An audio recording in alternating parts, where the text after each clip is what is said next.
Assalamualaikum dan salam sejahtera. Berita perdana edisi Sabtu 29 Mei. Saya Syahril Sarafuddin dan saya Margaret Gambang. Saksikan paparan utama malam ini. Lebih 800 sekatan jalan raya akan dilaksanakan di seluruh negara mulai 1 Jun.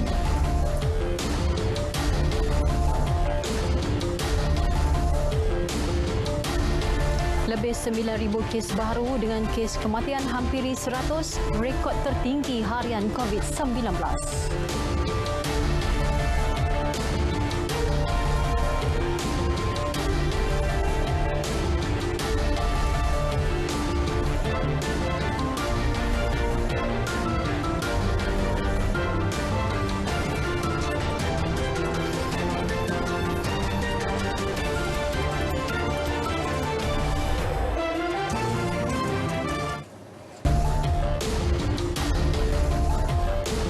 Selaras pelaksanaan sekatan pergerakan penuh atau total lockdown, jumlah sekatan jalan raya SGR di seluruh negara akan ditambah daripada hampir 600 ketika ini kepada lebih 800 bermula Selasa 1 Jun. Menurut Menteri Dalam Negeri Datuk Seri Hamzah Zainuddin, bagi tujuan itu kekuatan anggota PDRM ditambah kepada 55,000 berbanding 37,000 anggota sedia ada.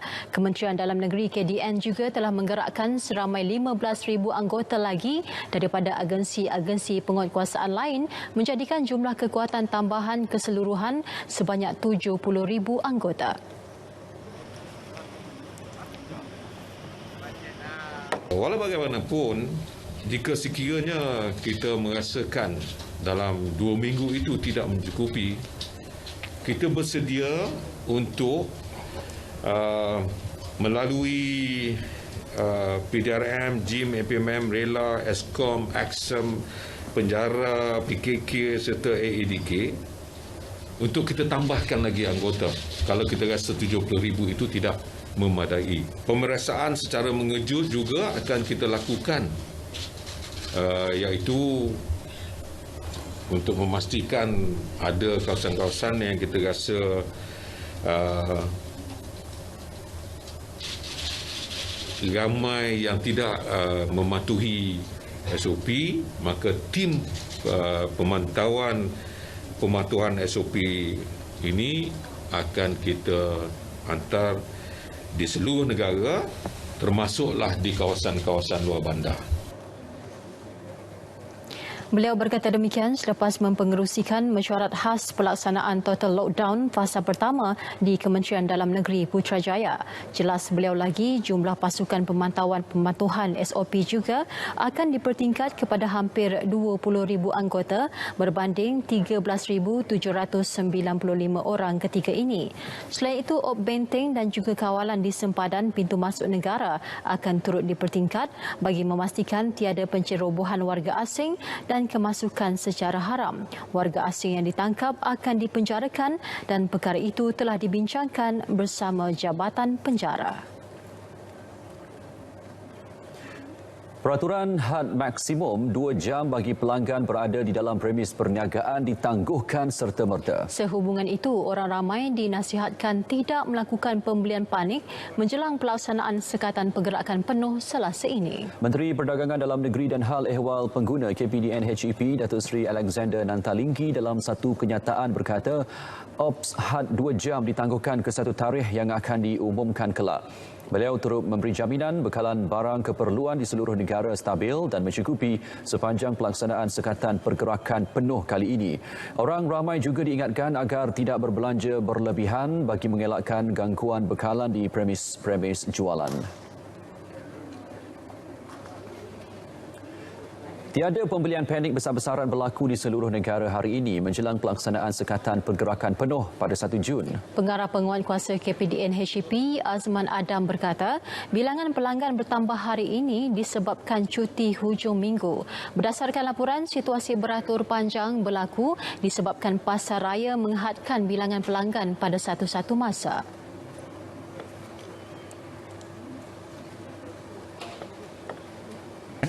Jadi pengguna-pengguna sebelum datang untuk membuat pembelian, mereka boleh merancang dulu apakah barang yang nak beli. Apabila berada dalam supermarket, belilah barang yang sesuai dengan kuantiti yang munasabah.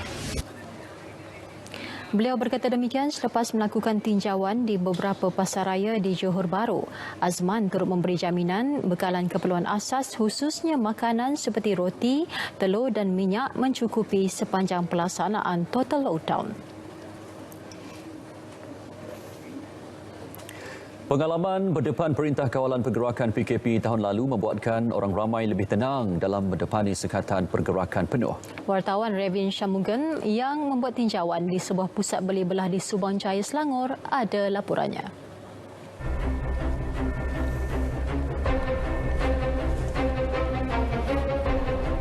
Tinjauan kami di sebuah pusat beli belah mendapati berlakunya pembelian panik dan menyaksikan peningkatan pelanggan sejak pagi tadi susulan pelaksanaan PKP penuh bermula 1 Jun ini. Hanya dalam masa 3 jam, situasi itu meningkat kepada lebih 2,000 pelanggan. Tetapi keadaan terkawal dan pelanggan membeli barang keperluan mereka dengan mematuhi SOP ditetapkan. Oh, surprise juga sebab kita ada 3 hari lagi tapi still ada orang buat panic buying saya rasa. Memang setiap minggu pun kami membeli barang rumah. So, tapi dah macam ni jadi panik jugalah. Beli macam biasa je untuk harian. Tak ada panik sebab kita dah standby, kita dah tahu kan. Yang ni memang mungkin sebab dah MCO kan. So kita orang beli untuk 2 minggu sekali lah. Biasanya 1 week sekali kan. Ni 2 minggu sekali kita jalan. Jadi saja standby kat rumah untuk sebab anak masa cuti ni anak ada kat rumah. Jadi untuk standby je kan. Kita orang kerja. Oh, ya saya beli barang je. Sebab apa? Saya jarang keluar. Anak saya datang untuk beli barang untuk down ni nanti kan. Itu sebab saya datang sini minta tolong anak saya beli barang kat sini. Tak perlu risau lah sebab bekalan banyak. Selalu masa daripada yang lepas dunia pengalaman pun actually banyak tak pernah terputus kan dia punya ni semua kan. So jadi tak perlu nak panik lah.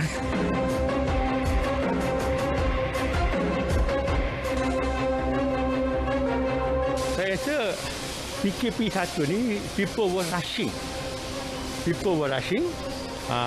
Takut barang tak cukup. Nombor 1. Yang kedua, kita pun tak tahu.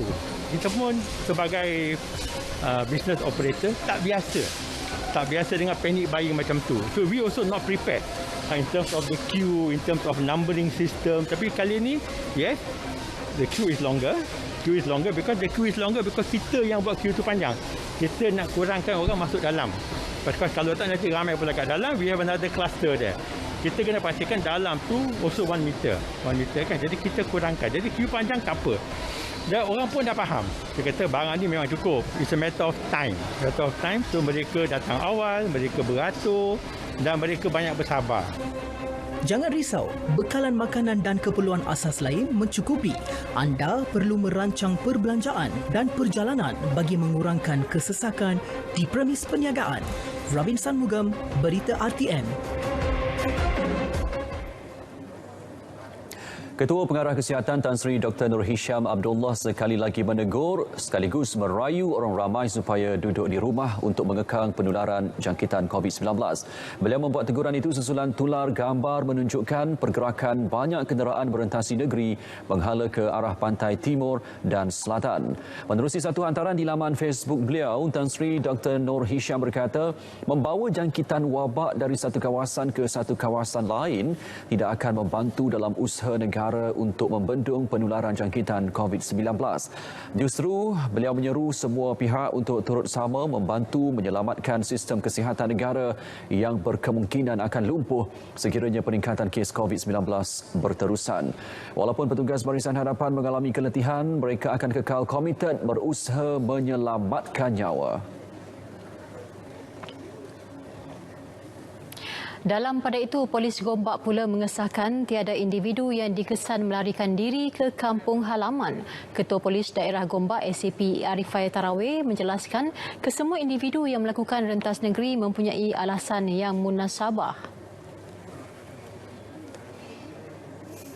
Andaian kita cuba juga mengesan andaian bahawa adakah mana-mana orang ataupun pengguna jalan raya ni yang cuba mengambil kesempatan keluar dari Lembah Kelang setelah mendengar pengumuman lockdown pada 1 Jun nanti. Yang itu kita dapati setakat ini tidak kita dapat buktikanlah ya. Tidak tepatlah maknanya andaian itu. Kerana kebanyakannya mereka ni adalah pekerja-pekerja dan mempunyai urusan-urusan yang valid, yang dibenarkanlah dan ada. Beliau ditemui media semasa membuat tinjauan di sekatan Jalan Raya Tol Gombak. Berdasarkan tinjauan itu, 14 kenderaan telah diarah berpatah balik kerana gagal mengemukakan dokumen sokongan yang memuaskan. Tambah beliau, jumlah sekatan jalan raya dan kumpulan pemantau akan ditambah di daerah berkenaan sebagai persediaan bagi memastikan masyarakat mematuhi prosedur operasi standard SOP PKP.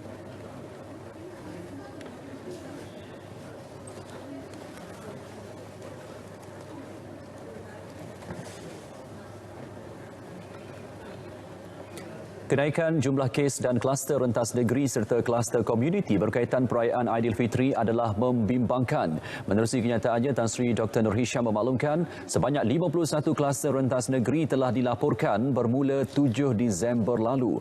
Menurutnya, sebanyak 6,468 kes telah dilaporkan kepada Crisis Preparedness and Response Centre CPRC.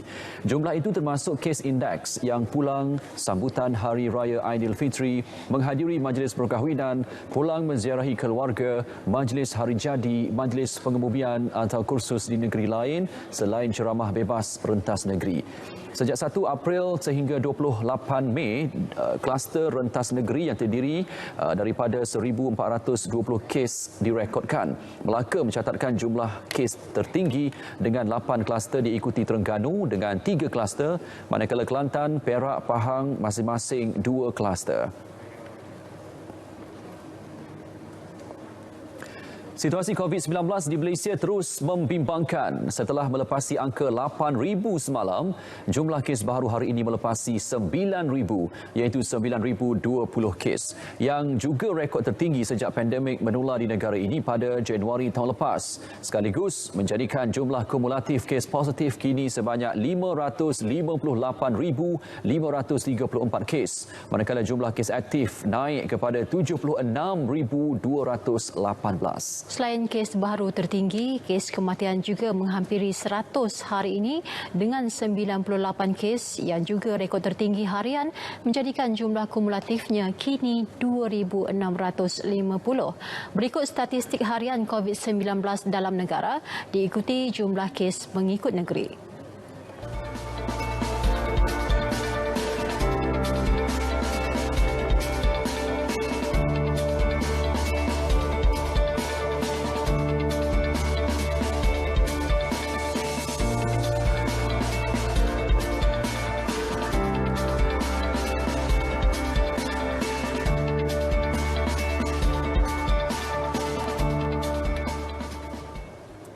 Individu yang telah melengkapkan 2 dos vaksin COVID-19 di negara ini telah melebihi 1 juta orang setakat semalam. Menteri Kesihatan Datuk Seri Dr. Adham Baba menerusi akaun Twitternya berkata seramai 1.77 juta individu telah menerima dos pertama, menjadikan jumlah keseluruhan pemberian dos pertama dan kedua sebanyak 2.786 juta setakat semalam.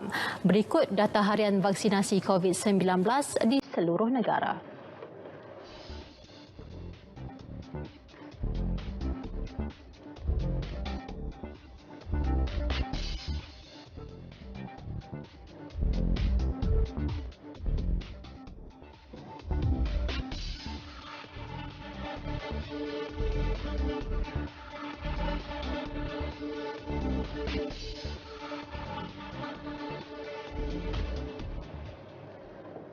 Kementerian Pembangunan Luar Bandar KPLB menyasarkan sebanyak 30% daripada 7.76 juta masyarakat luar bandar mendaftar bagi program imunisasi COVID-19 kebangsaan melalui Pusat Daftar Vaksin PDV di Pusat Komuniti Desa PKD.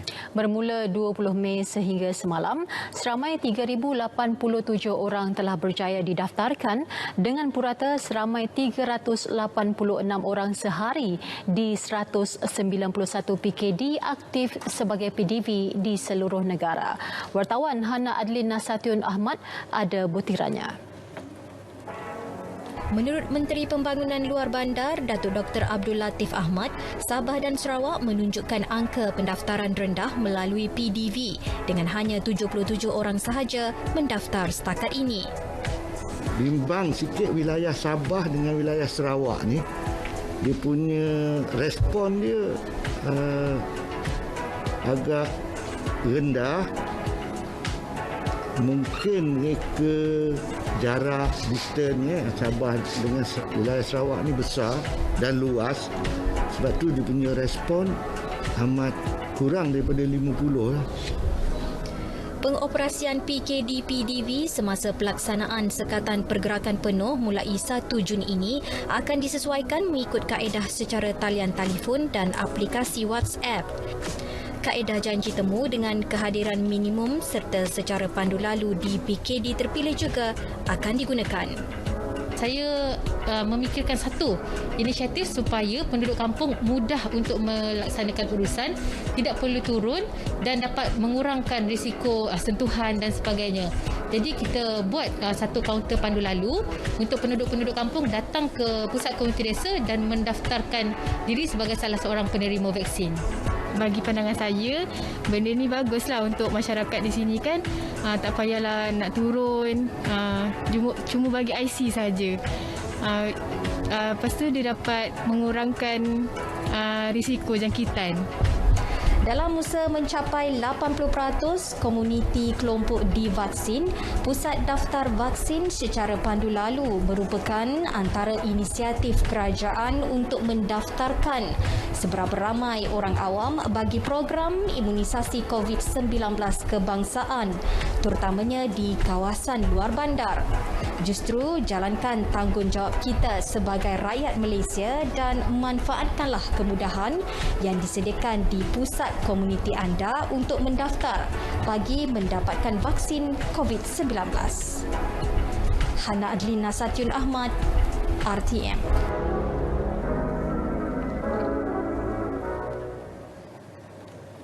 ...284 lokasi terlibat dalam program sanitasi awam yang diadakan secara serentak di seluruh negara selama 2 hari bermula hari ini. Menteri Perumahan dan Kerajaan Tempatan Datuk Zuraida Kamarudin berkata, pemilihan lokasi berdasarkan jumlah kes COVID-19 terkini. Dan memberi mesej kepada mereka juga agar mereka lebih berhati-hati dan memastikan mereka mengamalkan SOP. Itu yang penting sekarang. Kendiri, SOP kendiri. Kerajaan boleh buat tetapi tidak boleh buat 100% unless kecuali dengan kerjasama rakyat. Datuk Zuraida ditemui media dalam operasi sanitasi massa Jabatan Bomba dan Penyelamat Negeri Selangor di Ampang. Secara keseluruhan di bawah Task Force Sanitasi Awam COVID-19, Kementerian Perumahan dan Kerajaan Tempatan telah selesai menjalankan 25,252 operasi sanitasi awam di seluruh negara. ICU Medan Hospital Kepala Batas guna sistem hybrid. Paparannya seketika nanti, teruskan setia bersama kami.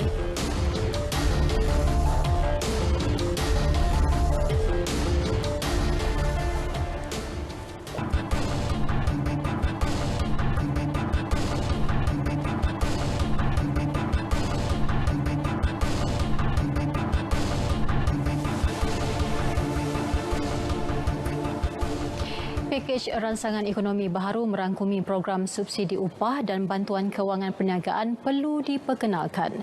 Jelas Presiden Persekutuan Majikan-Majikan Malaysia MEF, Datuk Dr. Syed Hussein Syed Husman JP, ini bagi membantu individu dan peniaga terus bertahan sepanjang tempoh pelaksanaan Sekatan Pergerakan Penuh atau Total Lockdown.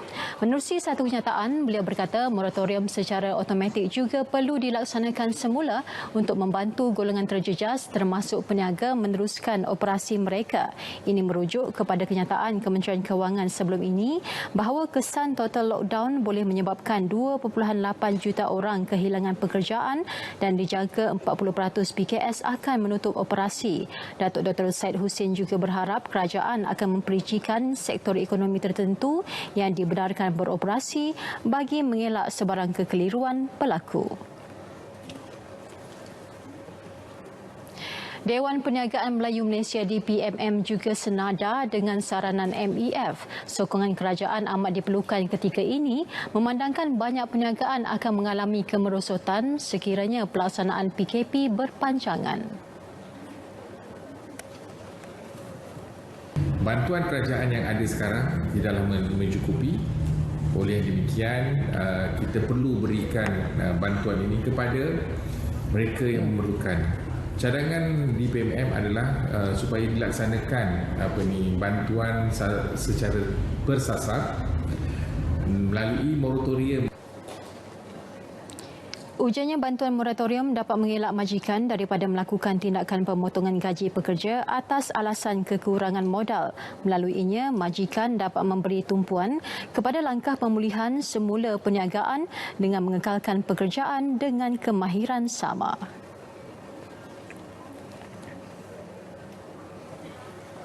Platform MyAssist MSME yang diperkenal di bawah Pelan Jana Semula Ekonomi Negara Penjana akan dibangunkan segera. Inisiatif berkenaan diwujudkan bagi membolehkan PKS mendapatkan khidmat nasihat secara digital.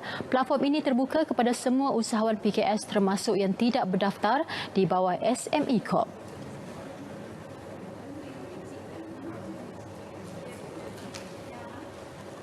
Ini juga di bawah program ataupun inisiatif penjana, SME Corp diberi peruntukan untuk menyediakan satu platform khidmat nasihat dalam talian secara digital dan juga memberi maklumat berkenaan dengan pembiayaan, inovasi, teknologi kepada PKS dan juga usahawan. Dan platform MyAssist MSME ini insya-Allah akan dilancarkan oleh Yang Amat Berhormat Perdana Menteri dijangka dalam bulan Jun nanti, ya. Khidmat nasihat akan diberikan secara terus oleh penasihat perniagaan untuk membantu PKS menyesuaikan model perniagaan dengan situasi semasa. Platform itu juga turut menawarkan perkhidmatan padanan perniagaan dengan syarikat mati nasional, syarikat berkaitan kerajaan, pasaraya besar dan penyedia platform e-dagang.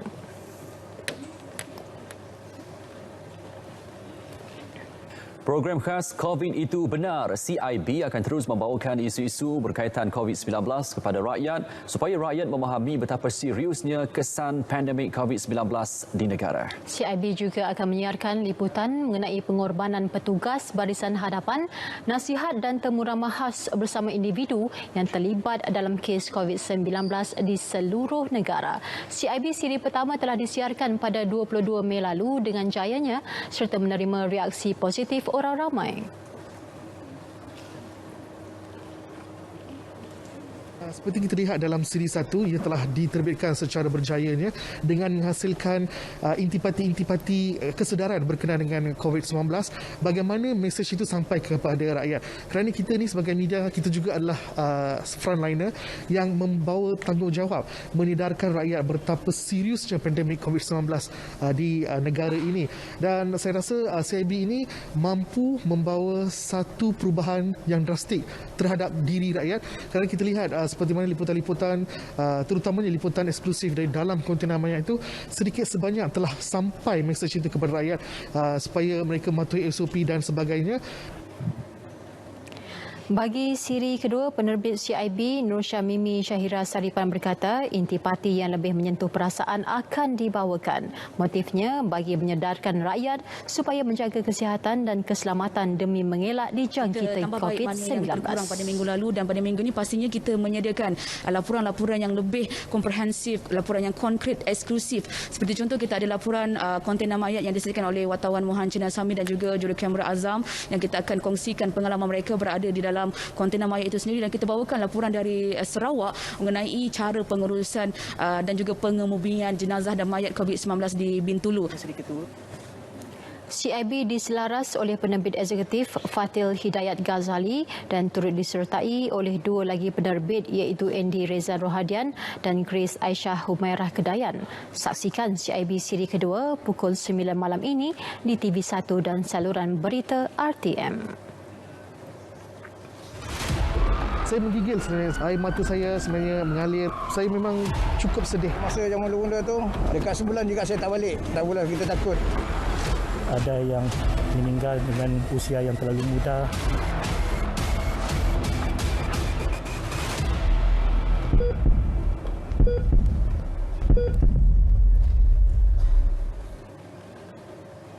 ICU Medan di Hospital Kepala Batas HKP Pulau Pinang menggunakan sistem hybrid iaitu kombinasi 4 modul kontena dan 14 khemah utilite yang dilengkapi peralatan perubatan yang diperlukan. Dibina Angkatan Tentera Malaysia, ia mampu menampung kira-kira 27 pesakit kritikal COVID-19 pada satu masa. Laporan Zatul Ikhmah Muhammad Nur.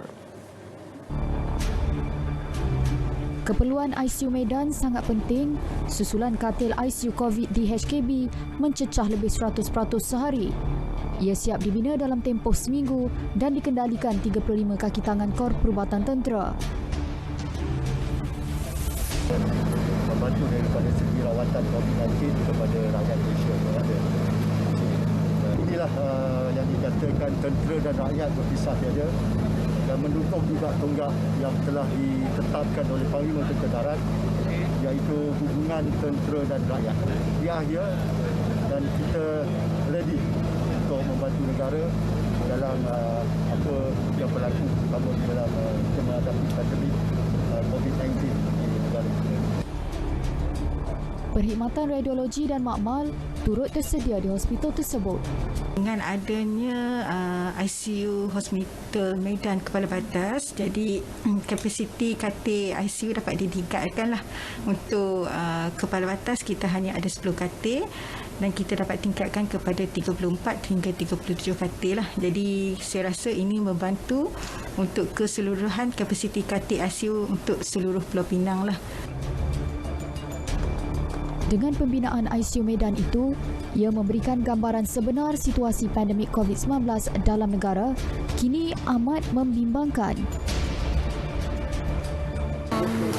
Pada pendapat saya, kita sekarang dalam keadaan yang membimbangkanlah dengan kes pun makin naik dari hari ke hari. Dengan ICU pun makin penuh. Jadi dengan adanya ICU ATM di Hospital Kepala Batas ni, saya harap dia dapat menampunglah jumlah pesakit yang semakin meningkat. Pendapat saya lah, terima kasih kepada Angkatan Tentera Malaysia sebab sudi menolong kerajaan samalah buat ICU untuk rakyat Malaysia ni. Tapi kita kena ingatlah, ICU tu untuk orang yang sakit.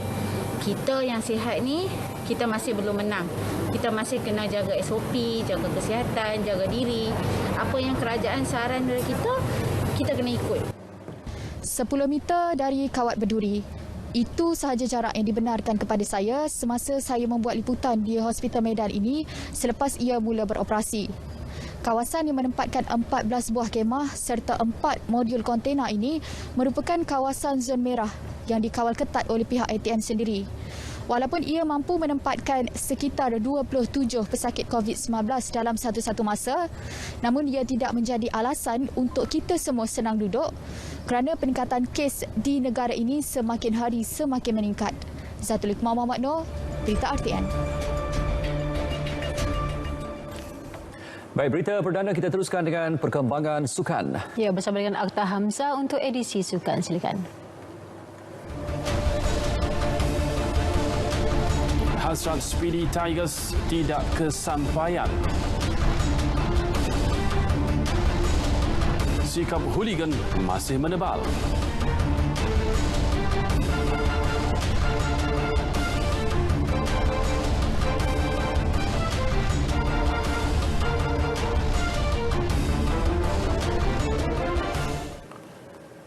Assalamualaikum, terima kasih Syahril dan juga Margaret.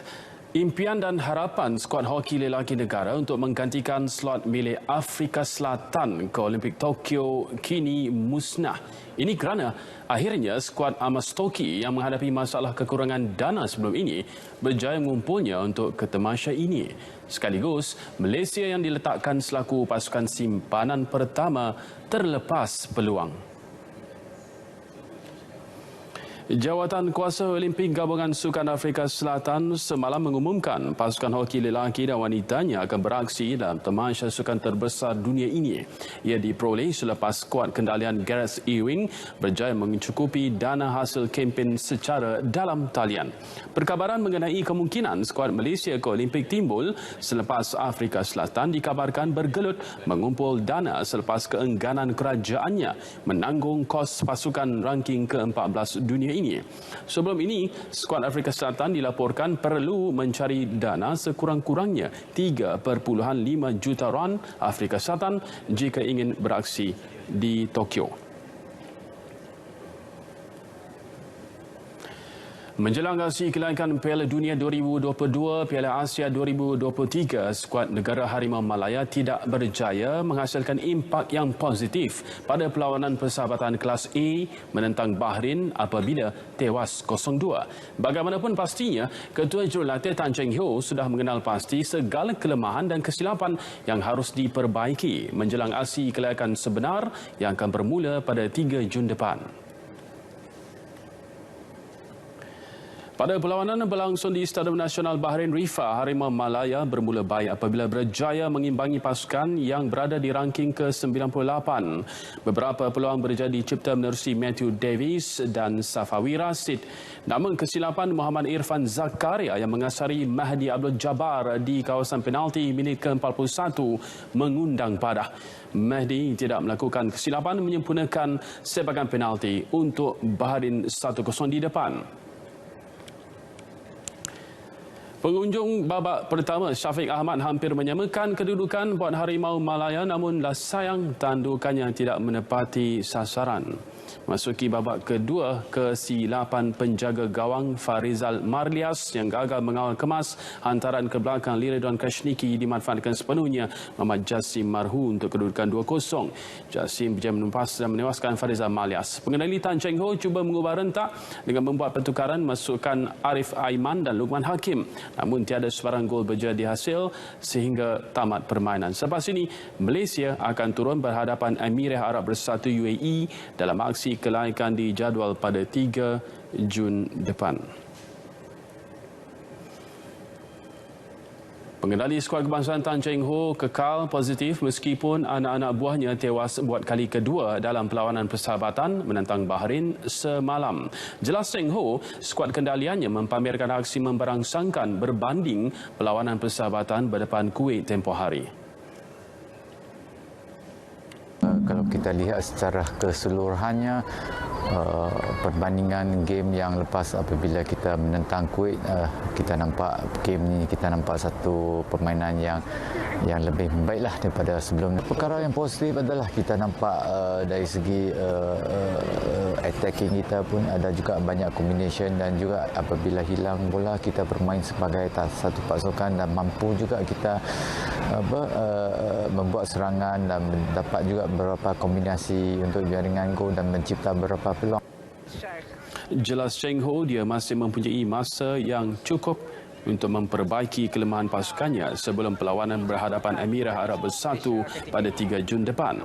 Selain itu, tegasnya kawalan emosi setiap pemain adalah penting pada perlawanan berkenaan bagi mengelak sebarang insiden yang tidak diingini seperti layangan kad merah pada Safawi Rashid. Bagaimanapun Safawi Rashid boleh diturunkan sebab kad merah perlawanan persahabatan tidak terikat dengan perlawanan kelaikan sebenar mengikut artikel 38.2 dalam kurungan G Kod Undang-Undang FIFA. Dalam pada itu, tewas kepada Bahrain bukan maksudnya pasukan tanah air sudah pun tewas dalam pertarungan kempen kelaikan Piala Dunia 2022, Piala Asia 2023. Ia mungkin permulaan kepada kejayaan. Demikian pandangan Presiden Persatuan Jurulatih Bola Sepak Malaysia PJBM yang juga bekas jurulatih skuad kebangsaan B. Satanathan ketika diminta mengulas kekalahan skuad Harimau Malaya menentang Bahrain malam tadi. Beliau turut menambah dengan kekangan yang dihadapi pemain negara susulan penularan wabak COVID-19 dan pelaksanaan Perintah Kawalan Pergerakan persembahan mereka wajar dipuji. Ya, bukan one defeat means the whole, kita orang putih katalah losing a battle is not losing a war. Ya. So you win the war, not the battle. So prepare. I think if so far you have done very well. Memang I puji pemain-pemain. I tak ada yang katakan yang siapa-siapa tak bagi 100%. No, everybody given the 100%. Beliau menjelaskan pasukan seperti Emirat Arab Bersatu, UAE, Kuwait, Bahrain telah mengarungi perlawanan antarabangsa dan sesi latihan diteruskan seperti biasa. Manakala di Malaysia, pemain negara hanya dibenarkan berlatih selama 5 minggu saja. Seperti UAE dengan situ, saya tak dengar ada lockdown. So mereka dah berlatih dan jangan lupa pasukan-pasukan Teluk ni dah main AFC Champions League punya qualifiers dengan AFC Cup qualifiers. Tim-tim daripada UAE, Kuwait, Bahrain, semua dah main. Kita belum lagi. Walaupun skuad negara tewas dalam kedua-dua aksi persahabatan, Sultan Adhan berpendapat peningkatan dari segi rentak dan keyakinan permainan jelas disaksikan dalam perlawanan menentang Bahrain jika berbanding dengan pertemuan menentang Kuwait. Saudara, sebentar tadi telah pun masuk waktu solat fardu Isyak bagi Kuala Lumpur dan kawasan-kawasan yang sewaktu dengannya. Dengan ini, selamat menunaikan solat fardu Isyak. Dalam pada itu, kekalahan Malaysia 0-2 ke atas Bahrain dalam aksi persahabatan malam tadi berlaku akibat kesilapan individu. Aksi lebih baik mampu diterjemahkan jika setiap pemain lebih fokus dan memperbaiki mutu permainan masing-masing. Itu pandangan yang diberikan oleh bekas penyerang negara Safi Salih yang amat menghormati Ketua Jurulatih Tan Cheng Ho. Tetapi baginya, pemain yang diberi peluang untuk beraksi harus mempamerkan prestasi terbaik buat negara.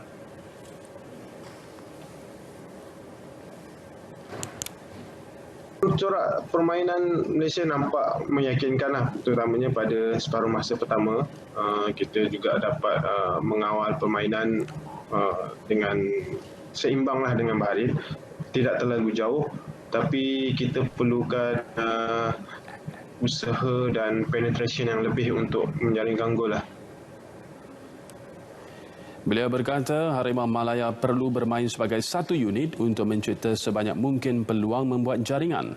Safi yakin Malaysia mampu mencipta sesuatu yang hebat dalam aksi bertemu Emirat Arab Bersatu minggu depan. Sementara itu, menjelang pusingan kelayakan bola sepak orang pekak peringkat Asia Pasifik di Kish Island, Iran bermula Selasa depan, Menteri Belia dan Sukan Datuk Seri Rizal American Naina American berharap skuad Harimau Pekak dapat memperoleh keputusan positif dan seterusnya layak ke Deaflympic di Brazil.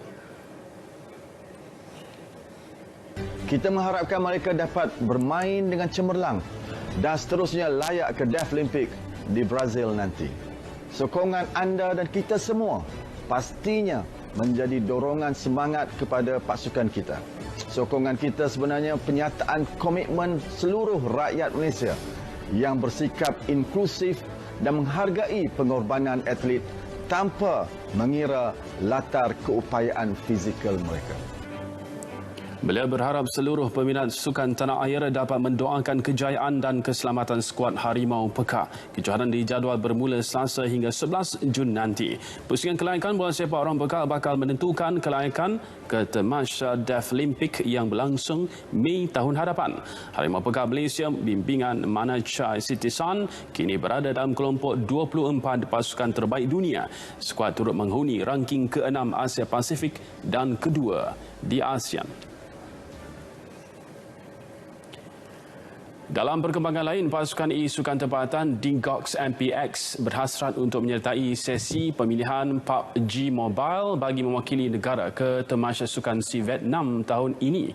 Jelas pengurus pasukan Khairul Ridwan hanya Muhammad Haris Aimar Stanley yang tidak akan mengikuti pemilihan kali ini disebabkan masih belum berumur 18 tahun. Jelas Khairul mewakili negara adalah menjadi sebahagian perancangan pasukan bagi mengembangkan potensi pasukan. Yang akan mewakili untuk pasukan Dingox adalah AP, iaitu Haziq Hanafi, dan juga Muklis, iaitu Iron Pro, dan juga pemburu Syarul, dan juga Saiful. So kami hanya letak 4 saja sebabnya kelayakan untuk bermain di Sukan C adalah 18 tahun ke atas. So Rik tidak dapat bersama kami lah untuk kerja ni sebabnya dia masih berumur 17 tahun. Permainan PUBG Mobile antara 6 permainan baharu yang diperkenalkan oleh Persatuan Sukan Rekreasi dan Elektronik Vietnam Viresa bagi Sukan C kali ini. PUBG menawarkan 2 pingat emas, menerusi cara berpasukan dan individu.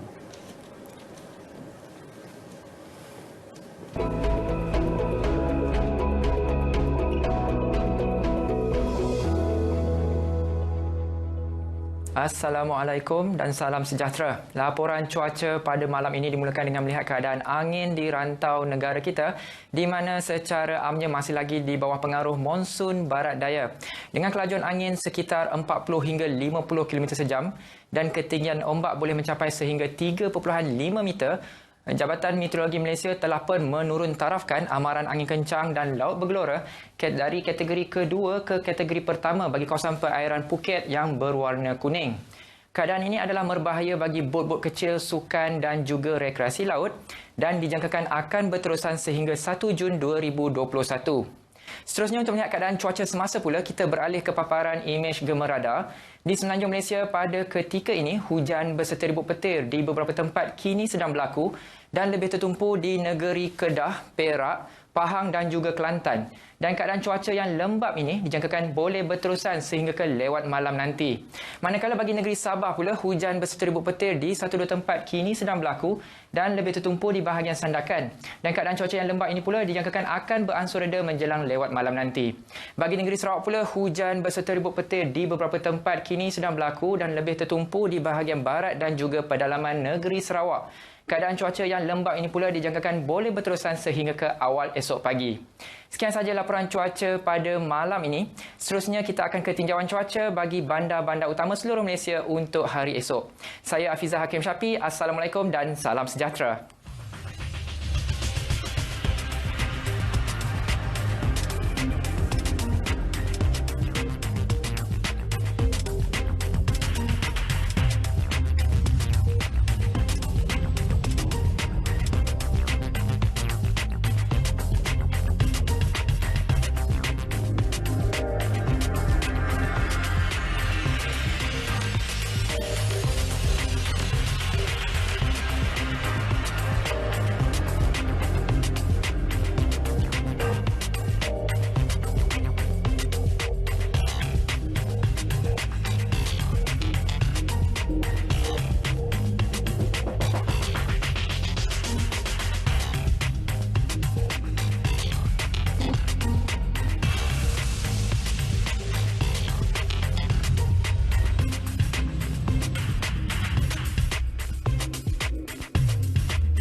Saya menggigil sebenarnya. Air mata saya sebenarnya mengalir. Saya memang cukup sedih. Masa zaman dulu tu, dekat sebulan juga saya tak balik. Tak boleh, kita takut.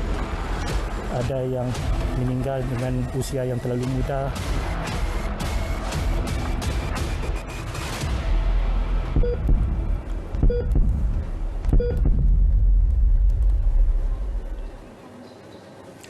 Polis daerah Shah Alam memperluas pemantauan di kawasan perkilangan dan tapak pembinaan susulan langkah mengetatkan SOP PKP 3.0 dan seterusnya pelaksanaan sekatan pergerakan penuh mulai 1 Jun. Ketua Polis Daerah ACP Baharudin Mataib berkata pihaknya memberi tumpuan di kawasan tersebut bagi memastikan SOP terkini dipatuhi. Saya ada tim task force pemantau PKP 3.0 yang mana di sini kita tambahkan lagi tim-tim pemantau ini untuk kita tumpukan ke tempat-tempat seperti kilang-kilang. Seperti mana yang kita tahu, Shah Alam ada banyak kilang Shah Alam, dan juga kita ada tim pemantau untuk kita turun kepada tempat-tempat bina. So di sini untuk pengetahuan RTM, berdasarkan tim pemantau ke kilang-kilang ni kita akan minta kerjasama daripada pihak FMM Negeri Selangor untuk kita buat engagement yang mana kita akan turun padang ke kilang-kilang untuk kita share, untuk kita beri engagement untuk supaya pihak-pihak kilang-kilang ni mematuhi SOP PKP 3.0 ini. ACP Baharudin berkata demikian selepas melakukan tinjauan di sekatan jalan raya di Tol Bukit Jelutong, Shah Alam.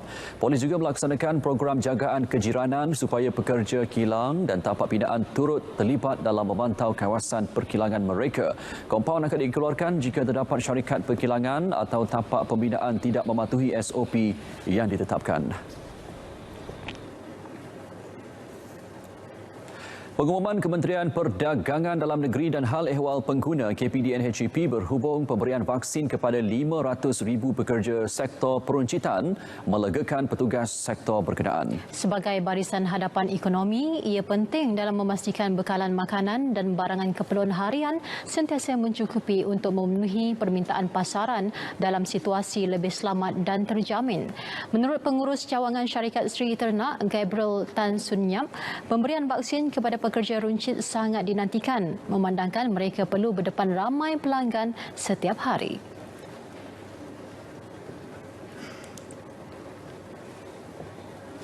Sebab ada vaksin baik daripada yang tak dapat vaksin lagi. Sebab ada yang diorang tak tahu macam mana nak register. Kadang-kadang pun register pun tak tentu yang dapat. So kalau semua pekerja dan frontliner boleh dapat vaksin dulu, so pun akan kebaikan kepada semua. Diorang sebab biasa kita kerja ialah servis, kebanyakan servis. So kita jumpa itu orang akan banyak ramai. Salah seorang pekerja sektor runcit, Fatin Najwa Nizaruddin, turut menyambut baik pengumuman berkenaan bagi melindungi bukan sahaja pekerja malah pelanggan. Saya setuju sebab dia akan lagi menjamin keselamatan saya dan orang sekeliling juga. Dalam pada itu, pelanggan Pasaraya ST Rosham Mat Sendirian Berhad turut gembira dan berharap dengan suntikan vaksin itu secara tidak langsung akan membantu mencapai imuniti kelompok seperti disasarkan kerajaan. Kita akan rasa selamat lah sebab kita dah tahu dia dah divaksin kan at first. So kita tak ada rasa was-was lah, walaupun kita nak pergi beli barang pun tak adalah kita rasa macam was-was nak beli kan. Supposedly memang kena vaksin lah diorang tu dulu. Memang rasa lega sikit lah bila pekerja diberi vaksin. So kita pun rasa benda tu at least dia prevent something, jangkitan COVID tu lah.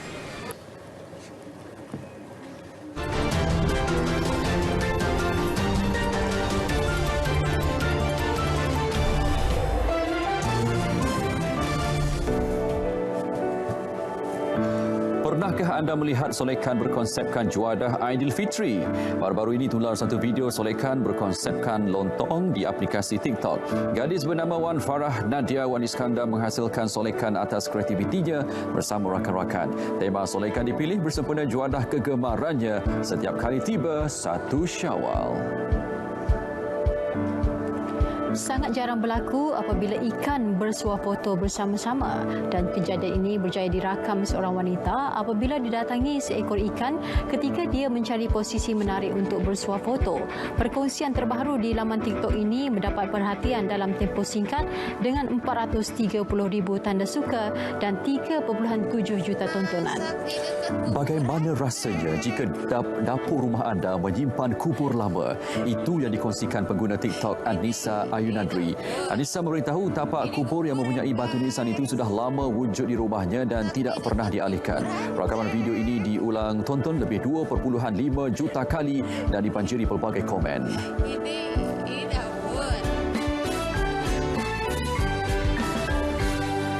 Keramaian dan keamatan. Kebasanan Om Kadaton di Mositi do Pantangon. Kamatan Asawalit Montok Perjempunan Om Pibabasan. Alipia iti ramai kamatan tahun diti amuna rame mihompit kompinayan ngai. Ngak kakal it olumis aramai kasari kopurimanan alipia it salam kawaya wayaon dowago. Mantad bilo tambalut nyawi. Kano onsanan tokau mengilorati otopot do kamatan. Kotobian tadal tagayo do kamatan kumaton sanam. Kadak lihuai tanggungan tokau do kasasari manu do SOP. Tingolingai pinan om tingolingai ton sanam.